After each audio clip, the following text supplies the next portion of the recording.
स्वामी जी आम कार्यक्रम को स्वागत करछु आम आध्यात्मिक चैनल दैवार चैनल आज गोटे पूरी रथयात्रा श्रीक्षेत्र गोटे आम आज महा खुलासा करवा पूरी शरदाबाली जो ठेलापला घटना तीन जन मृत्यु कले जोटे महाप्रभु दर्शन पाई 210 पुलिस प्रोटेक्शन मुतयन करा ये तो बहुत पूरा लोकारण्य लोकाभूमि होता किंतु जोठी भक्तों भिड़ लगी से जगह प्रशासनिक अधिकारी कहीं ना बड़ तो दुखद घटना कहवा जेहेतु पूरा तीन जन मृत्यु गले चढ़ी चली गले गोटे पटे आम देखा पाचु गोटे भिजुआल थेलु आम थेलु स्पॉट उपर थेलु श्रीगुंडीचा दिन बहुत पुलिस जो रहा कथा से अन्य जगह नहीं अलग जगह रोचे आपरे कौन कहे स्वामी जी आप जेहेतु पूर्व सांबादिक थे स्वामी कौन कहे आप जय श्री जगन्नाथ।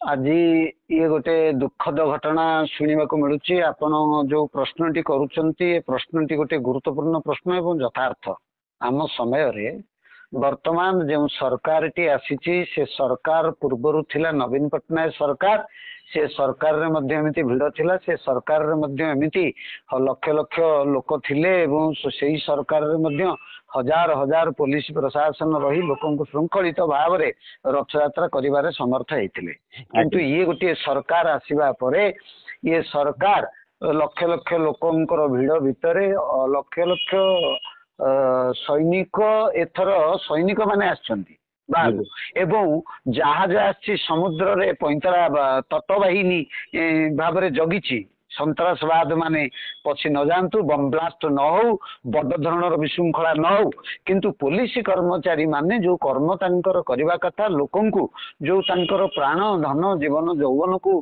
सुरक्षा दबा कथा सेथिरे विफल होइचंती ए कथा को अस्वीकार करा जीवनी किंतु ये जो पुलिस प्रशासन जो भली भाव में लोकों पाखरे रही श्रृंखलागत कार्यानुष्ठान करने कथा ताहा न करिबारु भक्त मानक भितर ठेलापेला होइछि एवं भक्त माने तांकर अकाल रे प्राण हरैछन्ति ये कथा को मोटे अस्वीकार करा जीवनी एवं प्रथम दिन श्रीगुंडीचा दिन नीति रे एते विभ्राट एते विलंब सब घटिला जो थे जगन्नाथंकर रथयात्रा इतिहास रे गोटे प्रथम घटना घटिला जे श्रीगुंडीचा दिन रथ गड़िला नहीं एवं कौन कौन प्रत्येक वर्ष बलभद्र रथंकर माँ सुभद्रा रथंकर जाई गुंडीचा मंदिर रे पहुंची सारी थाए रत्न बेदी पाखरे पहुंची सारी थाए एवं कालिया शांतंकर रथ अधा बाटरे कोठी अटकी थाए किछि बाट चली जाई थाए अल्प बाट बाकी थाए किंतु एथर संपूर्ण भाव में तीन रथ जोठी सेठी ठिया आइचंती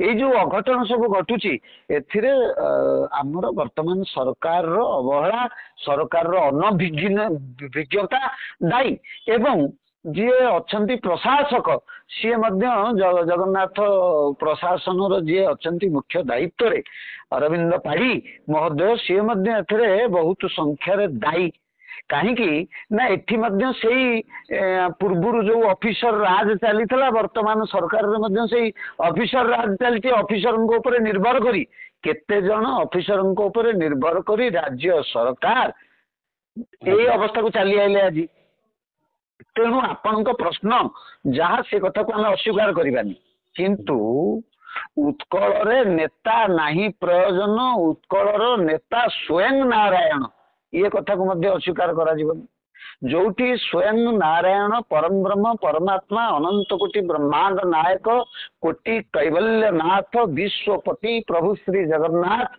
सकल घटर प्राण निजे उपस्थित अछंती सेठी राज्य सरकार छाड़ंतु पुलिस प्रशासन छाड़ंतु बा सेवायत मानक कथा छाड़ंतु सेठी वॉलंटियर मानक कथा छाड़ंतु जगन्नाथ कौन करुथले जगन्नाथ कहीं से पाखे ठिया हेलेनी जगन्नाथ कहीं भक्त जो दला चकटा होगी प्राण हरौले जगन्नाथ कहीं साहा भरसा हेलेनी एइथिपाई जे एठी गोटे कथा कहबाको हबो दंडे निमिषे थिले प्राण न नहीं पारे जंतुराण जदि जो माने आज रथ चक तले पड़ी हो बा रथ जगन्नाथ को दर्शन करने को आसी भक्त मानकर ठेला पेला दला चकटारे प्राण हरैचंती सेमानकर जदि आउ गोटे दिन आउ गोटे मुहूर्त बंचिबा पई आयुष आनी थिले ताले मरी गले कोन पई ତେଣୁ କର୍ମ ଅନୁସାରେ ଫଳ ପ୍ରାପ୍ତ ହୁଏ। ତେଣୁ ଏଠି ଜଗନ୍ନାଥ ଦାୟୀ ନୁହନ୍ତି, ଏଠି ପୋଲିସ ପ୍ରଶାସନ ଦାୟୀ ନୁହେଁ, ଏଠି ସରକାର ଦାୟୀ ନୁହେଁ, ଏଠି ନିଜେ ଆମର ଯେତିକି ଦିନକୁ ଆମେ ଆଧ୍ୟାତ୍ମିକ ଦୃଷ୍ଟିରୁ ଯଦି କଥା ହେବା ତାହେଲେ ଆମେ ଯେତିକି ସମୟ ପାଇଁ ଆମେ ପ୍ରାଣ ଆଣିକି ଆସିଛୁ ସେତିକି ସମୟରେ ଆମର ପ୍ରାଣ ଆମେ ହାରିବୁ ଏବଂ ଯୋଉ ଜାଗାରେ ପ୍ରାଣ ହରେଇବାକୁ ଥିବ ସେଇ ଜାଗାରେ ହାରିବ। ତେଣୁ ସାପ କାମୁଡାରେ ହଉ, ହାତୀ ଚକଟି ଦେଇକି ହଉ, ଦୁର୍ଘଟଣାରେ ହଉ, ବନ୍ୟାରେ ଭାସି ଯାଇକି ହଉ, ବିଜୁଳି ମାରିକିରି ହଉ, କେମିତି ଉପାୟରେ ବା କୌଣସି ରୋଗ ବୈରାଗରେ ହଉ ଆମେ ମରିଗଲେ ଯମ ଦାୟୀ ହୁଏନି। ତେଣୁ ଯମ ସେ ଗୋଟିଏ ରୋଗକୁ ଦାୟୀ କରେ, ସାପକୁ ଦାୟୀ କରେ, ଦୁର୍ଘଟଣାକୁ ଦାୟୀ କରେ ବା ବିଜୁଳି କି ଇନ୍ଦ୍ରଙ୍କୁ ଦାୟୀ କରିକିରି ସେ ଗୋଟିଏ ଲୋକକୁ ନେଇଯାଏ, ଗୋଟିଏ ପ୍ରାଣକୁ ନେଇଯାଏ। ତେଣୁ ଆମେ ପୂର୍ବ ଜନ୍ମରେ ଯେତିକି ଧର୍ମ ସଞ୍ଚୟ କରିଛୁ, ଯେତିକି ପ୍ରାଣ ଆମେ ଯେତିକି ଆୟୁଷ ଆଣିକି ଆସିଛୁ ତାହା ଘଟିବ। ଏଥିପାଇଁ କାହାକୁ ଦାୟୀ ନ କରି ନିଜେ କେତେ ସତର୍କ ରହିବା କଥା। ଆଚ୍ଛା ନିଜେ କାହିଁକି ଆମେ ଦେଖିଲୁ ବଇଛି ସେ ଭିଡ ଭିତରେ ଆମେ କେତେ ସତର୍କ ହବା କଥା। ଆମେ ଛୁଆ ପିଲାଙ୍କୁ ମୁଁ ଦେଖୁଥିଲି ଅନେକ ଛୁଆ ପିଲାଙ୍କୁ ଧରିକିରି ସେ ଭିତରେ ଯୋଉ କଲବଲ ହଉଛନ୍ତି, ବୁଢା ବୁଢୀକି ଧରିକିରି ଯୋଉ କଲବଲ ହଉଛନ୍ତି, କାହିଁକି ଆବଶ୍ୟକ କଣ? ଆପଣ ଜଗନ୍ନାଥଙ୍କୁ ଦର୍ଶନ କରିବା ପାଇଁ ଯଦି ଚାହୁଁଛନ୍ତି ଟିକେ ଫାଙ୍କା ଜାଗା କୋଉଠି ଅଛି ଯଦି ଯିବେ, ନହେଲେ ବଳ ବପୁ ଥିବା ଲୋକ ଯୁବକ ମାନେ ତା ଭିତରେ ପଶିବେ, ସେ ରଥ ଟାଣିବେ, ସେ ଠେଲା ପେଲା ହେଇପାରିବେ। ଆପଣ ଯାହାର ଗୋଡ ଚଳୁନି, ଯାହାର ହାତ ଚଳୁନି, ଯିଏ ବର୍ଷିକିଆ ଛୁଆ କାଖେଇଛ ସେ କାହିଁକି ପଶୁଛ? ଏବଂ ଯଦି ପଶୁଛ ତୁମେ ଦେଖୁଛ ଭିଡ ଭିଡ ହଠାତ୍ ହେଇଯାଏନି। ରଥଯାତ୍ରା ଭିତରେ ଆମେ ପଶିଛୁ ବାବା, ଆମେ ରଥ ଦୌଡି ଟାଣିଛୁ, ସେ ଭିଡ ଧକ୍କା ବେକା ଆମେ ଖାଇଛୁ, ସେ ଭିଡରେ ଆମେ ପହଁରିଛୁ। କିନ୍ତୁ ଯଦି ଆପଣ ସେ ରଥ ଦୌଡି ଟାଣିବା ଭିତରେ ଆପଣ ଯଦି ଦେଖୁଛନ୍ତି ହଠାତ୍ ଭିଡ ହବନି, ଭିଡଟା ଗୋଟେ ସମୟରେ ମାଡି ଆସିବ, ସେତେବେଳେ ଆପଣ ସତର୍କ ହେଇକି ଯଦି ଭିଡରୁ ବାହାରି ଯିବେ ତାହେଲେ ଆପଣ କାହିଁକି ପ୍ରାଣ ହାରିବେ? ତେଣୁ ଗୋଟିଏ କଥା ଆପଣ ଧରି ନିଅନ୍ତୁ, ଯଦିଓ ଆପଣଙ୍କର ଏ ପ୍ରଶ୍ନ ଅଯଥା ନୁହେଁ, ଏ ପ୍ରଶ୍ନଟି ଯଥାର୍ଥ। ସରକାର ସବୁ କ୍ଷେତ୍ରରେ ଦାୟୀ। ଯେମିତି ସରକାର ଏ ଦାୟିତ୍ୱ ନେଇଛି, ଏଥିରେ ଲ ମିନିଷ୍ଟର, ଆଇନ ମନ୍ତ୍ରୀ, ଏଥିରେ ରାଜ୍ୟ ସରକାର, ଏଥିରେ ଜଗନ୍ନାଥ ପ୍ରଶାସକ, ଏଥିରେ ଯିଏ ଭଲେଣ୍ଟିୟର, ସମସ୍ତେ ଯୋଉମାନେ ଦାୟିତ୍ୱ ବହନ କରିଥିଲେ ଦାୟିତ୍ୱରେ ବିଶୃଙ୍ଖଳା ହେଇଛି, ଦାୟିତ୍ୱରେ ସେ ଉପଯୁକ୍ତ କର୍ତ୍ତବ୍ୟ ପାଳନ କରିନଥିବାର ଘଟଣା ଘଟିଛି, ଏହା ସତ୍ୟ। କିନ୍ତୁ ଏକଥାକୁ କଣ ଆମେ ଅସ୍ୱୀକାର କରିବା କି? ଯଦି ଏ ସମସ୍ତେ ଥିଲେ ବିଶ୍ୱପତି କଣ କରୁଥିଲେ? ବିଶ୍ୱପତି କଣ ଆଖି ବୁଜି ଦେଇଥିଲେ କି? ସିଏ କାହିଁକି ତାଙ୍କ ଭକ୍ତକୁ ବଞ୍ଚେଇଲେନି? ସିଏ କାହିଁକି ନିୟନ୍ତ୍ରଣ କଲେନି? ଯଦି ସିଏ ନିୟନ୍ତ୍ରଣ କଲେନି, ଯଦି ସିଏ ବଞ୍ଚେଇଲେନି, ତାହେଲେ ଜଗନ୍ନାଥ ଆମର କୋଉ କାମରେ ଲାଗୁଛନ୍ତି? କାହିଁକି ଜଗନ୍ନାଥ ଆମେ ଦର୍ଶନ କରିବାକୁ ଯିବୁ? ଯଦି ମୋ ବାପା କି ମୋ ପୁଅ ଗଲା ଜଗନ୍ନାଥକୁ ଦର୍ଶନ କରିବାକୁ, ପ୍ରାର୍ଥନା କରିବାକୁ, ନଡିଆଟିଏ ଦବାକୁ, ଫୁଲଟିଏ ଦବାକୁ, ଯଦି ତାଙ୍କ ଭିଡରେ ଦଳା ଚକଟା ହେଇକି ମରିଗଲା, ଜଗନ୍ନାଥ ଉଦ୍ଧାର କଲେନି, ତାହେଲେ ସେ ମୋର ପିତା ବିଶ୍ୱପତି କାହିଁକି ହେବେ? ତାହେଲେ ଏଠି ଗୋଟିଏ ଉତ୍ତର ଆସିବ କଣ ନା ଆମର ଯେତିକି ଥିଲା ସେତିକି ଘଟିଲା। ତେଣୁ ଏଥିପାଇଁ କାହାକୁ ଦାୟୀ ନ କରି ସବୁଠୁ ଗୋଟେ ଶ୍ରେଷ୍ଠ କଥାକୁ ଗ୍ରହଣ କରିବାକୁ ହବ। ଆଉ ଗୋଟେ କଥା ସ୍ୱାମୀଜୀ, ଆଉ ଗୋଟେ କଥା ଆମେ ଟିକେ ଅଟକେଇ ଯାଉଛି। ଗୋଟେ କଥା ରହିଛି, ଯଦି କାଲି ରାତି 3ଟା 3:30 ସମୟରେ ହଠାତ୍ ଯେହେତୁ ବହୁତ କଡନ ପାସ୍ ହଉ ଯେକୌଣସି ସବୁ ରହିଛି, ହଠାତ୍ ଗୋଟେ ଅବ୍ୟବସ୍ଥା, ହଠାତ୍ ଗୋଟେ ଟ୍ରକ୍ ମାଡି ଆସିଲା ତା ଭିତରୁ, ଏତେ ପୋଲିସ ପ୍ରୋଟେକ୍ସନ ଥାଏ, ଏତେ ବ୍ୟାରିକେଡ ହେଇଛି, ଏସ୍କର୍ଟ ନାହିଁ, କିଛି ନାହିଁ। ଇଏ କଥାକୁ ଆପଣଙ୍କର ମୁଁ ଅସ୍ୱୀକାର କରୁନାହିଁ। କୌଣସି ସରକାର ସମୟରେ ବିଜୁ ଜନତା ଦଳ 25 ବର୍ଷ ସରକାରରେ ରହିଲା, କିନ୍ତୁ ସେ ଭିତରେ ଯେ କିଛି 25 ବର୍ଷ ଭିତରେ ଯେତିକି ଥର 25 ଥର ରଥଯାତ୍ରା ହେଇଛି ଯେ ବିଶୃଙ୍ଖଳା ହେଇନି ସେ କଥା ନୁହଁ, ବିଶୃଙ୍ଖଳା ହେଇଛି, ନାନା ଘଟଣା ଘଟିଛି। ତାଙ୍କ ସମୟରେ ମଧ୍ୟ ଆପଣ ଦେଖିଛନ୍ତି ଯେତେବେଳେ ନବକଳେବର ହେଇଛି, ନବକଳେବର ଭିତରେ ନାନା ଘଟଣା ଘଟିଛି। ତାଙ୍କର ଆଇନ ମନ୍ତ୍ରୀ ଅରୁଣ ସାହୁ ଯେତେବେଳେ ଥିଲେ ସେତେବେଳେ ସିଏ ଯାହା ଯାହା ଘଟେଇଛନ୍ତି ଏକଥା ମଧ୍ୟ ସମ୍ବାଦପତ୍ରରେ ପ୍ରକାଶ ପାଇଛି। ବ୍ରହ୍ମ ବିଭ୍ରାଟ କଥା ବି ପ୍ରକାଶ ପାଇଛି। ଘୋର କଥା ମାନେ ଅଭାବ କଥା ଘଟିଛି। ସେଥିରେ ରତ୍ନ ଭଣ୍ଡାରର ଚାବି ହଜିଛି। ଇଏ ଅନେକ କଥା ଘଟିଛି। ସବୁ ସରକାର ଯିଏ ରହେ ଯାହା ଘଟେ ସେ ସରକାରର ମୁଣ୍ଡକୁ ଯାଏ। ଇଏ କଥା ଆପଣ ଭୁଲ କହୁନାହାନ୍ତି, ଆମେ ମଧ୍ୟ ତାକୁ ସ୍ୱୀକାର କରୁଛୁ। ଇଏ ସରକାର ସମୟରେ ମଧ୍ୟ ଗୋଟେ ଅଘଟଣ ଘଟିଛି। ଇଏ ସରକାର ସମୟରେ ମଧ୍ୟ ଗୋଟେ କଥା କହିଯାଉଛି ଆପଣଙ୍କୁ, ଆଉ ଗୋଟେ କଥା କହିଯାଉଛି। ଆପଣ ତ ଜଣେ ସାମ୍ବାଦିକ ଥିଲେ, ଏବେ ସ୍ୱାମୀଜୀ ହେଇଛନ୍ତି, ଯେହେତୁ ଦୀକ୍ଷା ନେଇଯାଇଛନ୍ତି। ଆଉ ଗୋଟେ କଥା କହିବେ, ଯୋଉଠି ପୋଲିସ ପ୍ରଶାସନ ଯୋଉଠି ସୁରକ୍ଷା ଦବା କଥା ଭକ୍ତଙ୍କୁ, ସେ ଆମେ ଦେଖିବାକୁ ପାଉଛୁ କିଛି ଭିଜୁଆଲରେ କୋଉଠି ପୋଲିସ ବାବୁ ମାନେ ଫଟୋ ହଉଛନ୍ତି। ଇଏ କେତେ ଗୋଟେ ଦୁଃଖର ବିଣପନା କଥା କଥା ଯୋଉଠି ବିଡମ୍ବନା ଇଏ ବିଡମ୍ବନା ପୋଲିସ ତାଙ୍କ କର୍ତ୍ତବ୍ୟ କରିବା ପରିବର୍ତ୍ତେ ସିଏ ନିଜେ ସେଲ୍ଫି ନବା ବା ଫଟୋ ଉଠେଇ ମନୋରଞ୍ଜନ କରିବା ଗୋଟିଏ ଅପରାଧ, ସେ କଥାକୁ ଅସ୍ୱୀକାର କରାଯାଉନି। କିନ୍ତୁ ଗୋଟିଏ କଥା ଦେଖନ୍ତୁ, ଉପମୁଖ୍ୟମନ୍ତ୍ରୀଙ୍କର ଗୋଟିଏ ରିଲେଟିଭ ର କାର ବଡଦାଣ୍ଡ ଭିତରେ ଠିଆ ହେଇଥିଲା, ୟାଠୁ ବଳିକି ବଡ ବିଶୃଙ୍ଖଳା କଣ ହେଇପାରେ? ଏବଂ ଆଜି ସରକାରର ମନ୍ତ୍ରୀ ମାନଙ୍କ ଭିତରେ ମନ୍ତ୍ରୀ ମାନେ ତାଙ୍କର ରିଲେଟିଭ ମାନଙ୍କୁ ପ୍ରାୟ 6,500 ଦେଇ ପକେଇଛନ୍ତି। ଏଇଟା କେମିତି ଘଟିଲା? ତେଣୁ ଏସବୁ ଘଟଣା ଭିତରେ କିଛି କଥା ରହିଛି, ଘଟୁଛି, ଏ କଥାକୁ ଅସ୍ୱୀକାର କରାଯିବନି। ଆଉ ଗୋଟେ ସରକାର ବର୍ତ୍ତମାନ ବଡ ଖବର ଘୋଷଣା କରିଛନ୍ତି, ଆମେ ଯାହା ମେସେଜ ଆସିଲା ଆମକୁ, ଯାହାକି ଆମର ଜିଲ୍ଲାପାଳ ଏସପି କୁ ବଦଳି ନିର୍ଦ୍ଦେଶ କରାଯାଇଛି। ଆଉ ପିନାକୀ ମିଶ୍ରଙ୍କୁ ଦାୟିତ୍ୱ ଦିଆଗଲା ଡିସିପି ବିଷ୍ଣୁ ପ୍ରତୀକ ଏବଂ କମାଣ୍ଡଣ୍ଟଙ୍କୁ ଅଜୟ ପାଢୀଙ୍କୁ ନିଲମ୍ବିତ କରାଯାଇଛି।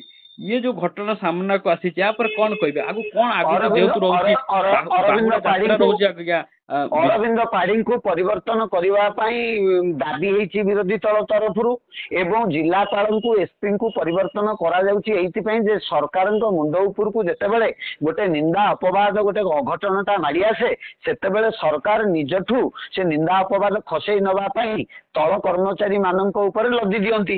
ଏଇଥିରେ କିଛି ଆଶ୍ଚର୍ଯ୍ୟ ହବାର ନାହିଁ। ଏଇଟା ଅତୀତରେ ସବୁ ସରକାର କରିଛନ୍ତି, ଇଏ ସରକାର କରୁଛନ୍ତି, ଭବିଷ୍ୟତ ସରକାର ବି ତାହା କରିବ। କିନ୍ତୁ ଗୋଟେ କଥା ଦେଖନ୍ତୁ, ଆପଣ ଏଇ ଯୋଉ ବିଭ୍ରାଟ ଘଟିଛି, ଗଲାଥରକ ବଳଭଦ୍ର ଯେତେବେଳେ ବିଜୁ ଜନତା ଦଳର ସରକାର ଥିଲା, ବଡ ଠାକୁରଙ୍କୁ ପକେଇଦେଲେ, ସେତେବେଳେ ଚାରମାଳ ଗଳି ପଡିଲା, କେତେ ଲୋକ ଆହତ ହେଇଗଲେ। ଇଏ ସବୁବେଳେ ବାବା ସବୁ ପ୍ରକାର ଘଟଣା ଘଟେ, ଆମେ ମନା କରୁନେ, କିନ୍ତୁ ଆମେ ଇଣ୍ଟେନସନାଲି କୌଣସି ସରକାରକୁ ବା କୌଣସି ଗୋଟିଏ ବ୍ୟକ୍ତି ବିଶେଷଙ୍କୁ ଦାୟୀ ନ କରି ବର୍ତ୍ତମାନ ଆମେ ଦେଖିବା ଯେ ଏହା ଘଟିବାର ଥିଲା। ଯେହେତୁ ମୁଁ ଗୋଟିଏ ଆଧ୍ୟାତ୍ମିକ ଜଗତର ଲୋକ, ମୁଁ ତ ଗୋଟିଏ ରାଜନୈତିକ ଲୋକ ହିସାବରେ ଉତ୍ତର ଦଉନି କି ପୂର୍ବ ସାମ୍ବାଦିକ ବୃତ୍ତି ହିସାବରେ ଆପଣଙ୍କୁ ଉତ୍ତର ଦଉନି, ମୁଁ ଗୋଟିଏ ଆଧ୍ୟାତ୍ମିକ ବ୍ୟକ୍ତି ଭାବରେ ଆପଣଙ୍କୁ ଉତ୍ତର ଦେବାକୁ ଚାହୁଁଛି। ଯାହା ହବାର ଥିଲା ତାହା ହେଇଛି, ଯତଧାତା ଭଲ ପଟେ ଲିଖିତନ୍ ତଥା ତତ କର୍ମାନୁସାରେ ଫଳ। ଯାହା ମୋ ଭଲ ପଟରେ କପାଳରେ ଭଗବାନ ଲେଖି ଦେଇଛନ୍ତି, ଆସିବା ବେଳରେ କର କପାଳରେ ମାନେ ଜଳ ପବନରେ ଏ ଦେହ ଗଢିଛ, ରବି ତଳେ ଅଛ ରଖି, ଆସିବା ବେଳରେ କର କପାଳରେ ଯାହା ଦେଇ ଅଛ ଲେଖି, ଏ କଥାଟା କହିଛନ୍ତି ସନ୍ଥ କବି ଭୀମ ଭୋଇ। ଯଦି ସନ୍ଥ କବି ଭୀମ ଭୋଇ ଏ କଥାକୁ ସ୍ୱୀକାର କରି କହୁଛନ୍ତି, ଜଳ ପବନରେ ଏ ଦେହ ଗଢିଛ, ରବି ତଳେ ଅଛ ରଖି, ଆସିବା ବେଳରେ କର କପାଳରେ ଯାହା ଦେଇ ଅଛ ରଖି, ଜଣେ ଅଦ୍ୱୈତ ବେଦାନ୍ତକୁ ବିଶ୍ୱାସ କରୁଥିବା, ପରମ ବ୍ରହ୍ମ ଏକ ବ୍ରହ୍ମକୁ ବିଶ୍ୱାସ କରୁଥିବା ଜଣେ ସନ୍ଥ କବି, ସିଏ ଯେତେବେଳେ କର କପାଳକୁ ବିଶ୍ୱାସ କରିକି ଏ କଥାଟାକୁ ଲେଖିଛନ୍ତି, ତାହେଲେ ଯୋଉମାନଙ୍କର କର କପାଳରେ ଯାହା ଭୋଗ ହବାକୁ ଅଛି ତାହା ଭୋଗ ହେଲା। ତେଣୁ ଇଏ କଥାକୁ ବିଶ୍ୱାସ କରିବା ଆମେ। ଯତଧାତା ଭଲ ପଟେ ଲିଖିତନ୍ ତତ କର୍ମାନୁସାର ଫଳ। ପ୍ରଭୁ ଶ୍ରୀ ରାମଚନ୍ଦ୍ର ରାତି ପାଇଥିଲେ, ରାଜା ହେଇଥାନ୍ତେ, ବନବାସ ହେଲେ। ରାମଚନ୍ଦ୍ର ଯେତେବେଳେ ବନବାସ ହେଲେ 10-12ଟା ଜିନିଷ ହରେଇଲେ। ତାଙ୍କ ସ୍ତ୍ରୀକୁ ନେଇକିରି ବନବାସ କଲେ। ସ୍ତ୍ରୀ ଯୋଉ ଆଶା କରିଥିଲେ ରାଜପ୍ରସାଦ ରହିବେ, ରାଣୀ ହେବେ, ରାମ ମୋର ପ୍ରଭୁ, ରାମ ମୋର ଦେବତା, ରାଜା ହେବେ, ସେ କଥାକୁ ହରେଇଲେ ରାମ। ପିତା ଇଏ ବନବାସ ଗଲା ପରେ ପିତାଙ୍କୁ ହରେଇଲେ ରାମ, ରାଜ୍ୟ ହରେଇଲେ ରାମ, ସୁଖ ହରେଇଲେ ରାମ, ଇଏ ସବୁ କଥା, ସମ୍ମାନ ହରେଇଲେ ରାମ, ସବୁ କଥା ଯେମିତି ହରେଇଲେ ଗୋଟିଏ ଗୋଟିଏ ମୁହୂର୍ତ୍ତରେ ଇଏ ଭାଲପତେ ଲିଖିତ କଥାକୁ ନେଇକିରି, ସେମିତି ଆଜି ଯାହା ଘଟିଛି ଆଧ୍ୟାତ୍ମିକ ଜଗତର କଥାକୁ ଯଦି ଆପଣ କହିବାକୁ ଚାହିଁବେ ତାହେଲେ ଗୋଟିଏ କଥା କହିପାରିବେ, ଯାହା କପାଳ ଲିଖନ ତା କେ କରିବ ଆନ।